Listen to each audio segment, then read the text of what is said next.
I've never been to a masquerade ball before, but I think if I ever do go, I will never be able to trust the staff. Who knows what's behind the masks they wear? Are they good people? Are they bad people? It's hard to say. And likewise, behind the Sexy Brutale, from its interesting aesthetics and unique concept to its story and technical prowess, do we have a good game or a bad one? Well, it's complicated. But first, something completely different. This isn't a sponsored video, but this game was provided to us by the lovely folks at Super Rare Games. Who are Super Rare Games? Well, they are a Switch collector's best friend, as they deal in the publishing of physical versions of Nintendo Switch games for indie titles that wouldn't otherwise be able to. Their portfolio is quite impressive, covering games like the SteamWorld series, World of Goo, Little Inferno, Snake Pass, Old School Musical, and the focus of today's video, the Sexy Brutale.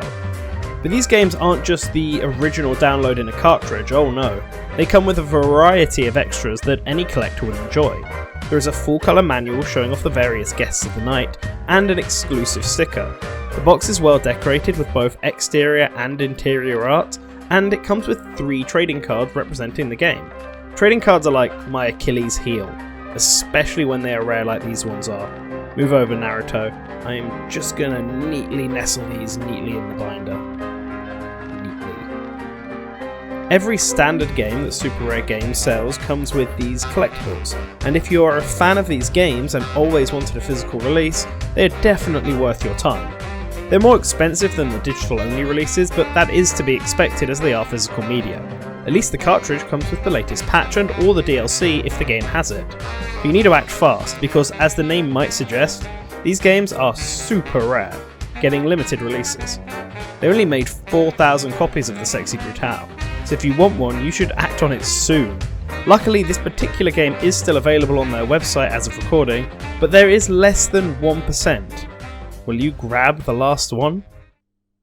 Well, let's see if the game is worth playing first, shall we? The Sexy Brutale isn't at all what I was expecting it to be from the box art and theming.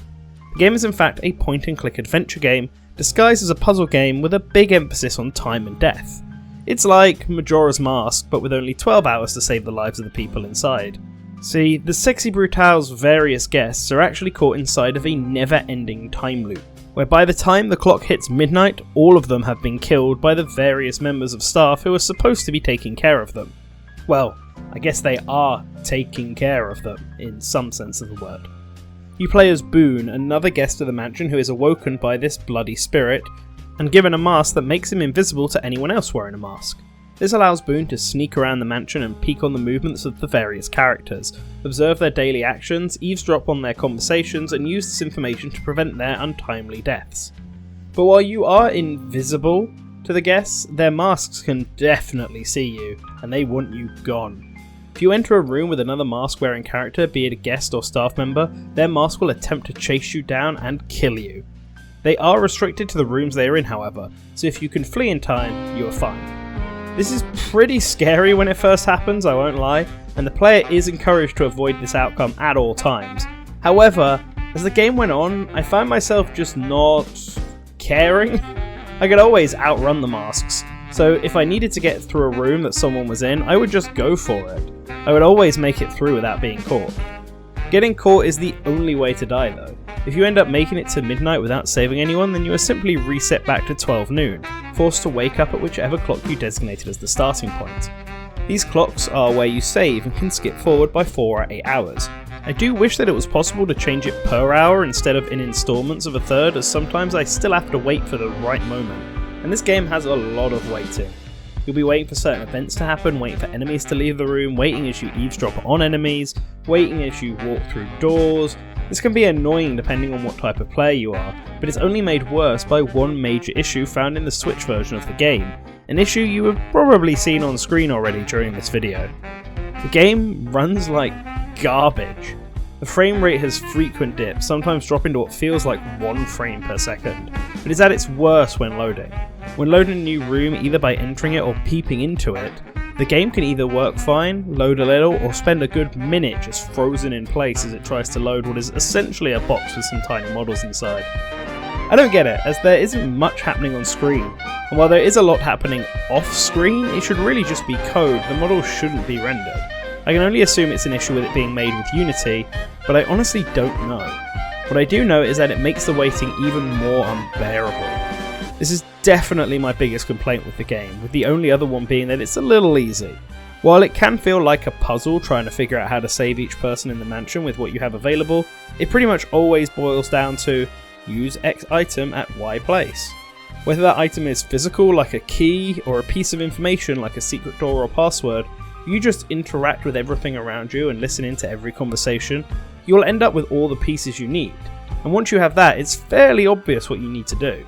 One puzzle was so obvious, I solved it and then later ran into the cutscene that explains how the puzzle works, which I guess I was meant to have listened to first. It's a good thing then that the presentation and story is really good. While the game chugs at points and the audio mixing is pretty awful with the ghosts who make sudden loud noises when you enter a room with them in, but the rest of the presentation is fine. The music's actually pretty good, and what I really appreciated is that it's dynamic and constant. The music changes pitch and tempo depending on where you are and how close you are to a guest's time of death, ending on a big crescendo as the guillotine falls, so to speak, as there are no actual guillotines in this game. You can also hear everything around the mansion and guests react to it. Every day at 4 PM, a gunshot can be heard vibrating throughout the mansion, the gunshot that kills the first victim, and this clues players in to investigate other significant noises they may hear while exploring, like a window smashing or the sound of the clock tower bell ringing. Visually, each character is distinct and stylized, and the overall aesthetic feel of the mansion and its objects are mysterious and unique. It reminds me of something like Grim Fandango mixed with the wonderful 101. Then there is the story and characters, which is arguably the main selling point of this game. And it's good. Each of the characters have great writing and their own dynamics. The first time you have to wait with a puzzle isn't too bad because the writing is so enjoyable and the collectibles that flesh out the world are interesting to read. And then there is the story. Some parts are a little predictable, but others are not, and I found the overall conclusion and message of the game to be a good one. Every part of the game feels important and connected. There is no fluff in this story, which is great. There is a narrative here that the developers wanted to tell, and figuring that out is the most satisfying part of this game. Overall, I would say that the Sexy Brutale is worth playing at least once. However, as a game, I don't think the Switch version is the way to go. There are too many performance issues here. That said, the Switch version is still a valid way to play, and I still had fun playing it on the Switch. And if you are simply a collector, then the physical is worth buying just to have. Once again, I want to thank Super Rare Games for sending us a physical copy of this game. Definitely feels different to have the actual cartridge for a game we review, and I appreciate that. Links to their social will be below if you want to check out what they do and their offerings, both current and future. Who knows what indie game they'll get to next. As for what to do next with your valuable time, why not ring the bell and subscribe so that you can let good old automation notify you when a new video happens, at least when YouTube feels like it wants to work. Comments below if you're interested in the Sexy Brutale, or even if you have played it before and have your own thoughts. I'd like to hear them. If you really want to get special and become one of our honoured guests, then do check out our Patreon. $5 plus are on screen right now, and just for $1 you can get early access to a number of bonuses. And we promise we won't kill you in unique and fantastical ways. So we hope you enjoyed your time at the Sexy Brutale, and don't be afraid to return to the source.